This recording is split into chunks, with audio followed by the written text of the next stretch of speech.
Good morning.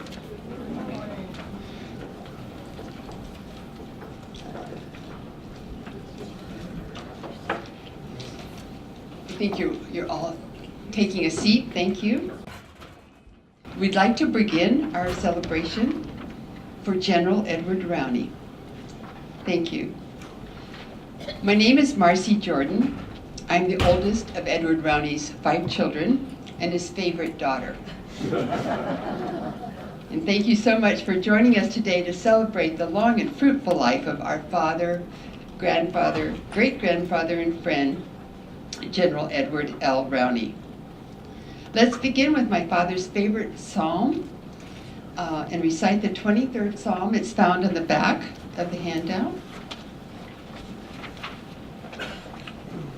The Lord is my shepherd, I shall not want. He maketh me to lie down in green pastures. He leadeth me beside still waters. He restoreth my soul. He leadeth me in the paths of righteousness for his name's sake. Yea, though I walk through the valley of the shadow of death, I will fear no evil, for thou art with me. Thy rod and thy staff, they comfort me. Thou preparest a table before me in the presence of my enemies. Thou anointest my head with oil. My cup runneth over. Surely goodness and mercy shall follow me all the days of my life, and I will dwell in the house of the Lord forever. Thank you. I would like to acknowledge a very special person, my father's bride of 23 years, Elizabeth Rowney. Betty, you married a gentleman and a brilliant scholar, a man romantic enough to lavish you with flowers, chocolate, and affection. We've invited some family and Knollwood friends to share some memories of Ed. We'll end with a toast, and then we can have some lunch and continue sharing our remembrances informally. So, as you know, my father was brilliant and accomplished in many areas, but not everything. When I was about 15 or 16, in the late 50s, our aunt, a former Army nurse, was living with us. She called us into her room to watch one of the first ever televised open heart surgeries on her little black and white 9-inch TV. Having just been trained as a candy striper, I was excited and thrilled. In the middle of the program, my mother said, "Marcia, go check your father." I walked into the hall and found him sliding down the wall. As I took his pulse, I said, "Dad, it was black and white." He took a deep breath and growled, "Why do you think I'm not a surgeon?" And now I'd like to introduce my husband, Chuck Jordan, and he's going to read something from my brother Paul.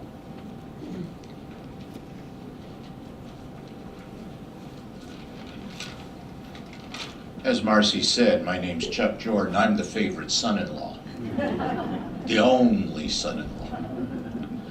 People have often said that, what do you remember about Ed? And for those of you who don't know, I did serve 21 years in the Army before I retired. And I remember, well, what do you call your father-in-law? I used to get this question. And I looked at him and I said, "Sir." What else is it to call a general officer? Sir. Unfortunately, his son Paul cannot be with us tonight or today because of illness. He's in Minnesota.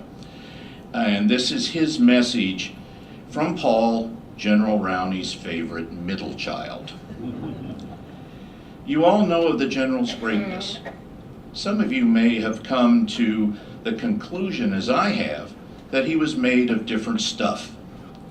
When he had a transarterial heart valve replacement at the age of 97, the doctor advised him a month later not to travel to South Korea. General Rowney said, "Thank you for your opinion," and went anyway. It was my great pleasure to work with my dad on the American-Polish Advisory Council on the Rowney-Paderewski Scholarship to edit 3 books An American Soldier's Saga of the Korean War, Smokey Joe and the General, and West Point, 1941, the class that went to war and shaped America. But the greatest gift of all was the opportunity to accompany my dad to South Korea. During the week we spent in South Korea, we were joined at the hip for 168 hours. I was never more than 2 yards away from him, including the flights to and from Seoul, 14 hours each way. During this time, I was able to visit and learn from him, but most importantly, was able to see him interact with others, including generals, dignitaries, and South Korean President Park Geun-hye. My dad gave 2 gifts to President Park: his book, An American Soldier's Saga of the Korean War, and a plaque depicting the insignia of I Corps, a joint corps with American and South Korean divisions. My dad, as a 3-star, was the commanding general. A South Korean 2-star general was the deputy commander, and etc. For those that didn't know, as an aside, this was the first joining and actual creation of a joint American ROK Corps, and he was the first commanding general. Most presidents of countries simply store away gifts that are given to them, but President Park was interested in the plaque and sent a message from the Blue House, their White House, asking for an explanation of the details of I Corps, which we provided to her. In summary, these great gifts enabled me to celebrate my dad's life rather than to mourn his passing.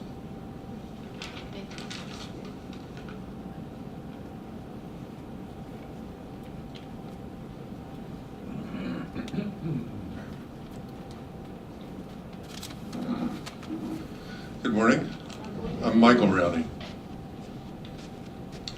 I'll tell a story that really spanned 90 years about my father, and it's the story of the harmonica. So when my father was a boy, 9 or 10, he used to ride the streetcars and sell newspapers, get a little extra money. He told me to buy a warm winter coat.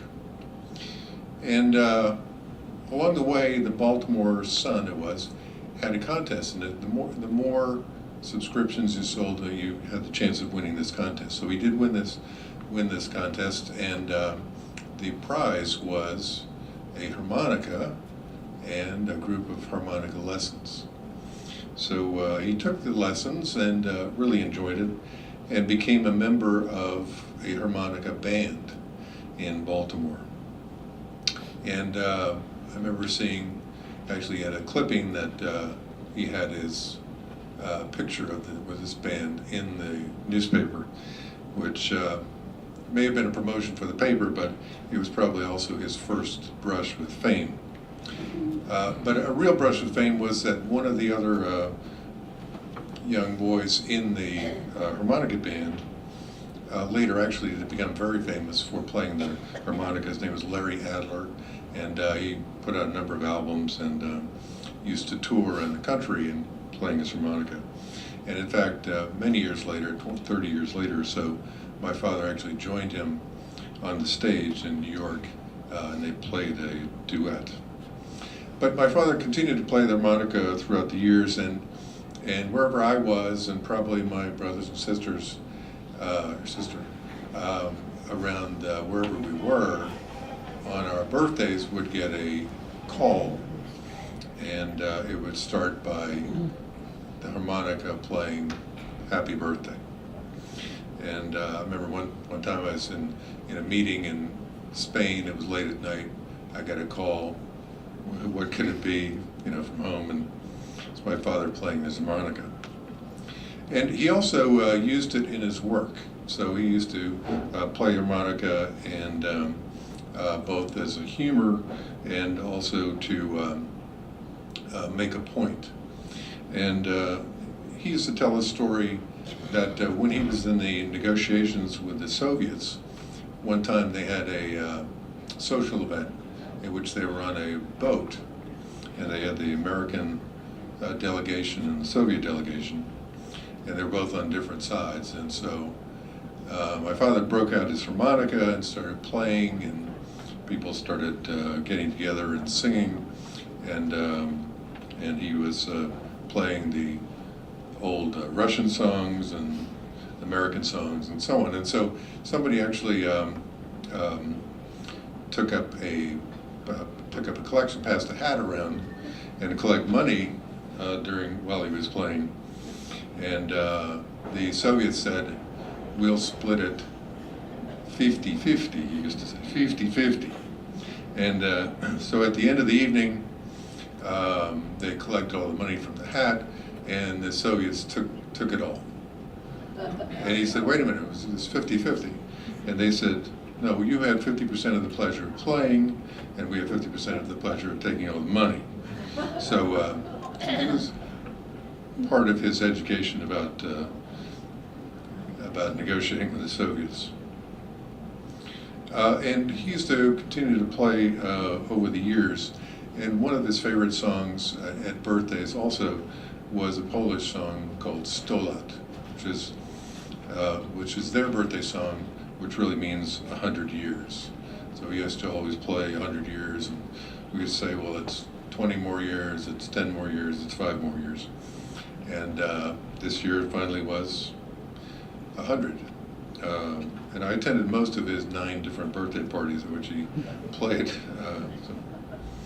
And he continued to play through the years, so obviously, and actually David, who's here, helped him create his first YouTube video with his harmonica at the age of 94, which is probably a record.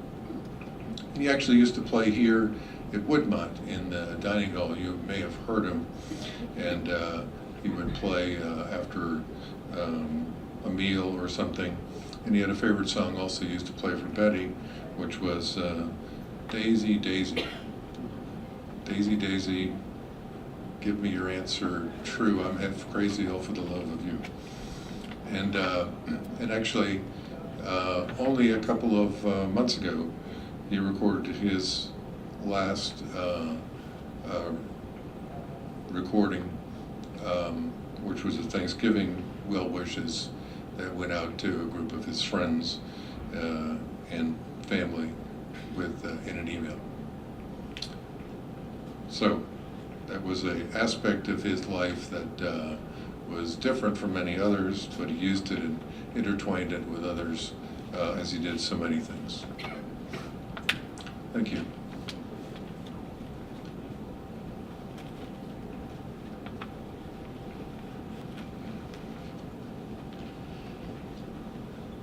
Good morning, my name is John.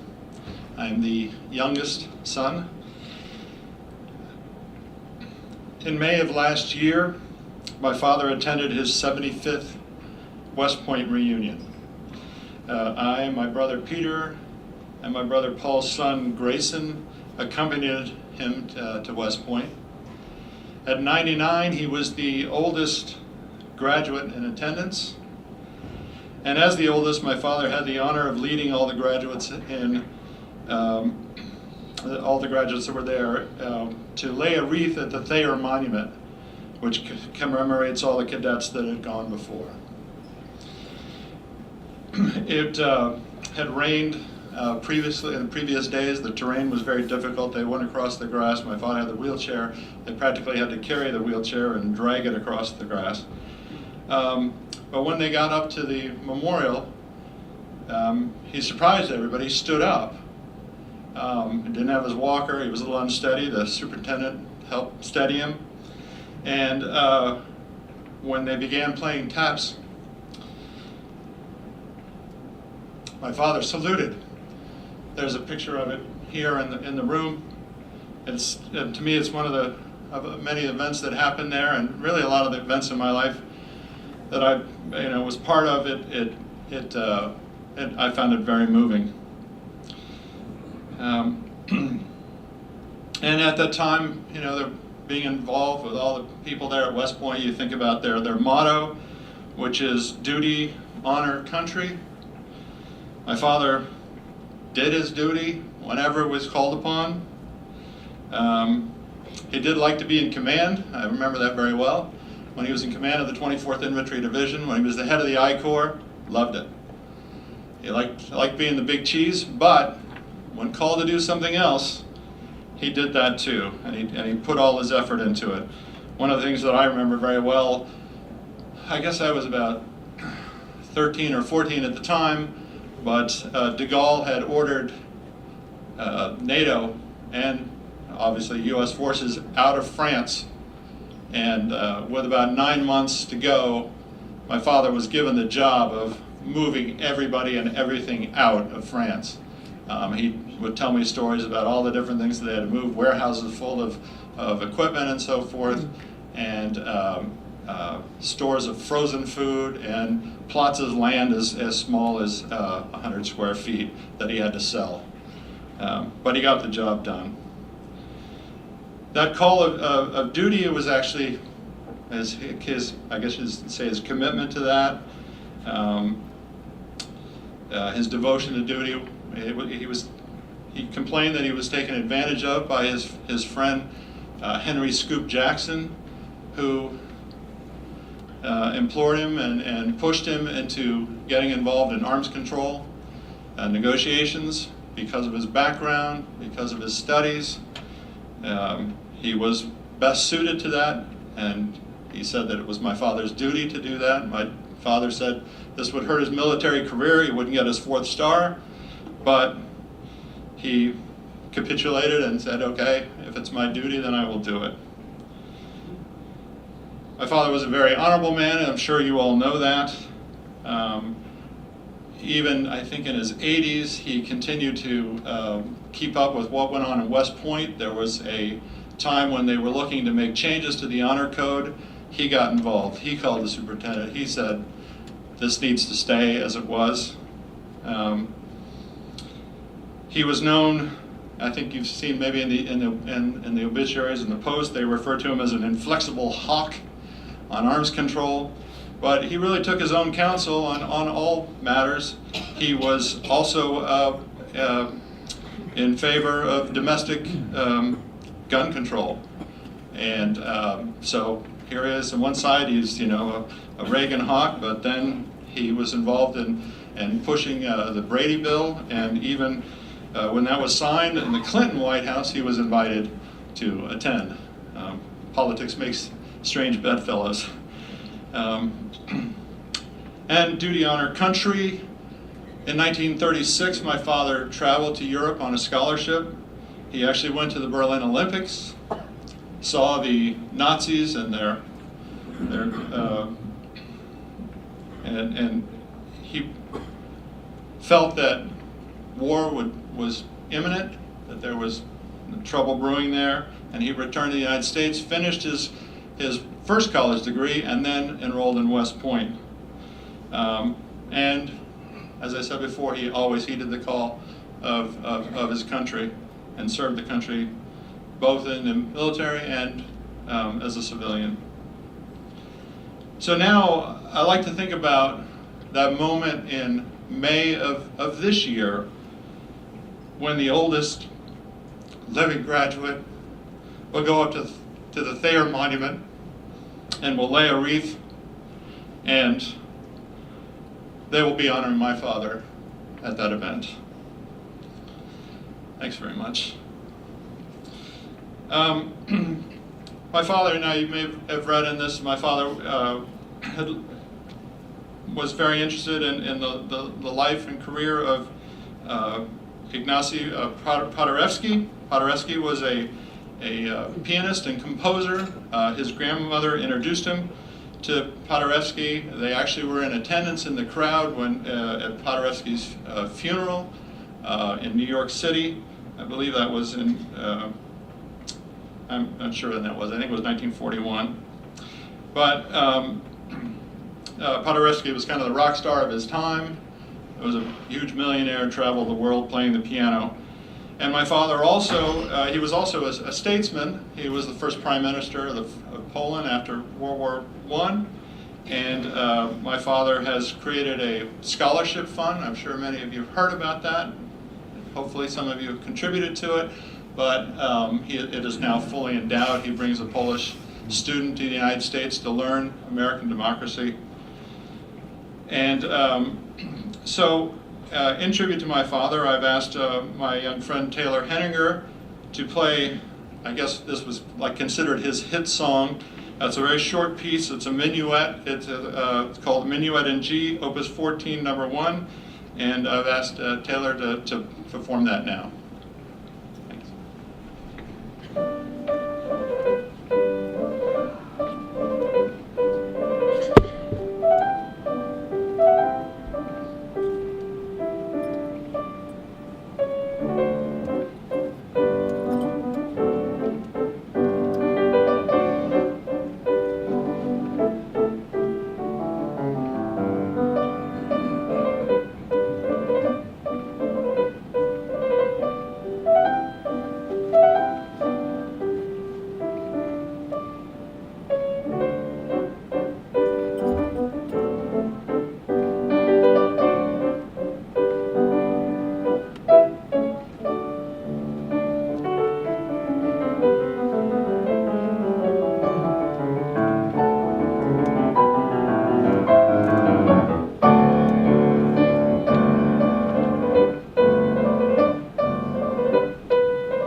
Thank you very much, Taylor. That was lovely. Such lively music. And now we'd like to hear from 3 Knollwood residents. First, it would be Thelma Mrazek, and then Jeff Cheadle, and then Eileen Green. And then we'll have a toast, and then we'll eat.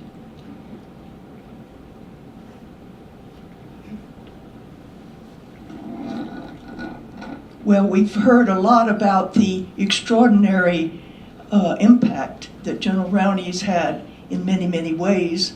in the world and in his family, but he also had an extraordinary impact here at Knollwood. He was a force, really, in the 13 years in a quiet but important way. He started a men's discussion group that had lunch on Fridays, and they resolved many of the issues of the world at those discussion groups. He gave presentations about his life and his career, and brought in others who had important roles to play in the world whom he knew. He took us to the Polish embassy on a number of trips in support of his Fund for American Studies, where we heard wonderful pianists like we heard today. He was on the Knollwood Resident Association Advisory Board, and he gave his wise thoughts as to what we should be doing as residents. And when things got dull, he always whipped out his harmonica and played us a happy tune. We really appreciate what he did for us in his years here.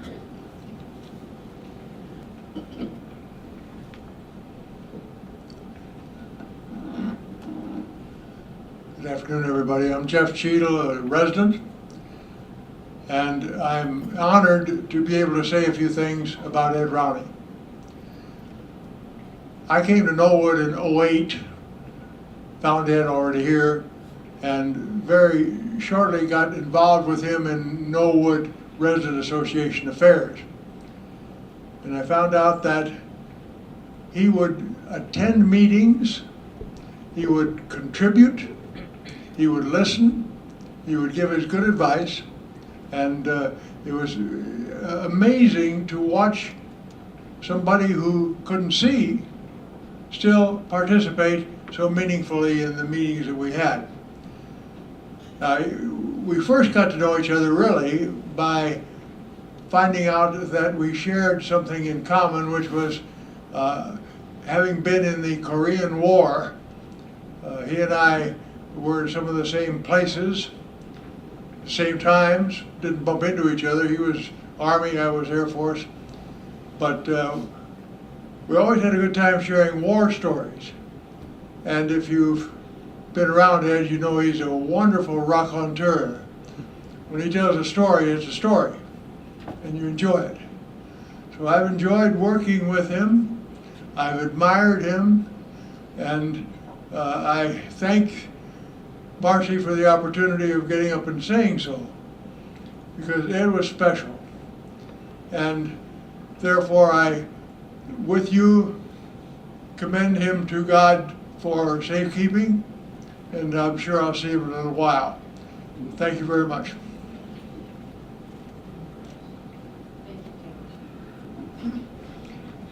Good morning. As you all know, I'm not used to one of these things or having my picture taken. I avoid all that. But I'm here as, other than his older sons, probably the one who's known him the longest. My husband and my brother-in-law were classmates at West Point. And my brother-in-law was Ed's roommate.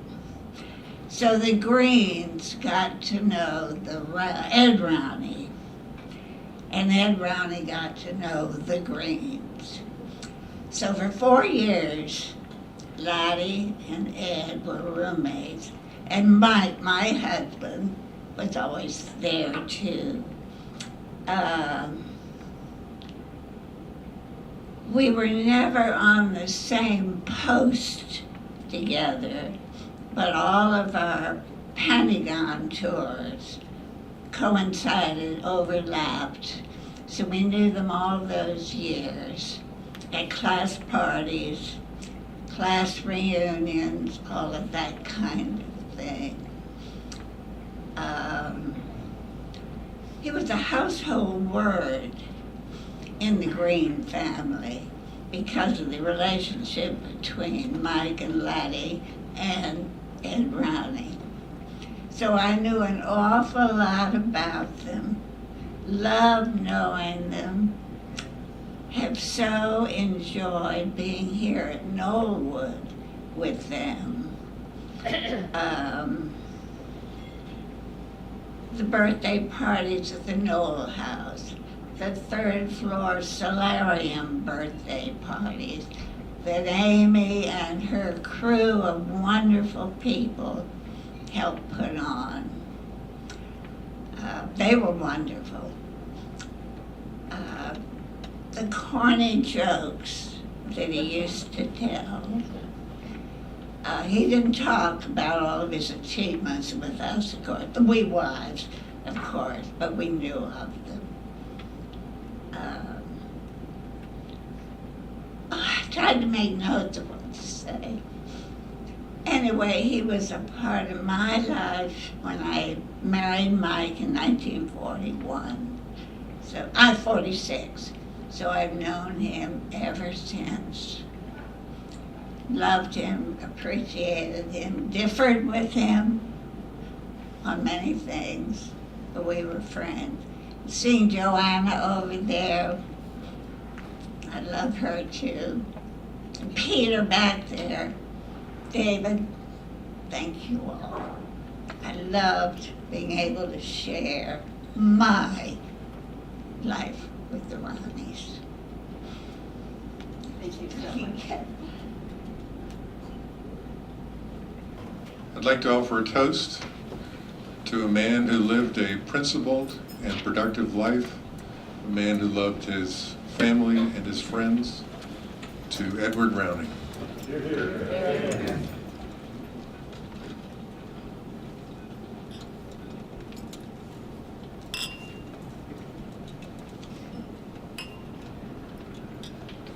Thank you.